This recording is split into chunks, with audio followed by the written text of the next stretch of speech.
L'Assemblée nationale, dans toute sa coloration politique, a à l'unanimité adopté le projet de loi autorisant la ratification de l'accord complémentaire sur la restructuration de la dette du Congo envers la Chine.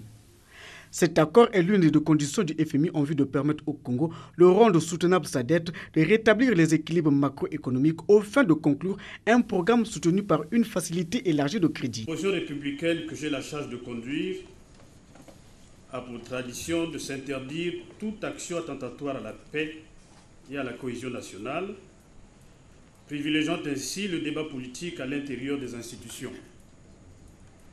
Tout en assumant sa différence, elle associe sa voix à celle de la majorité dans l'examen du présent accord de rééchelonnement de la dette du Congo envers la République populaire de Chine, qui présente un grand enjeu économique et politique.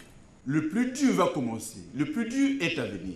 Parce que l'accord qu'on va avoir avec le FMI, c'est un ensemble de prescriptions. Ça va être un ensemble de restrictions qui va nous demander davantage d'abnégation, d'efforts, de travail et surtout de discipline.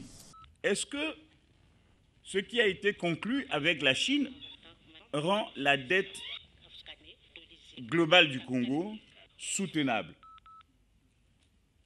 Nous voulons vous dire simplement que ça va de soi. Cette restructuration porte sur 8 contrats de crédit entre le Congo et la Banque Import-Export de Chine, dont l'unité d'eau de Diri, le barrage Liuoso, les logements, le mémorial et la zone commerciale de Mpila, la route nationale numéro 1 de Lizy-Brazzaville.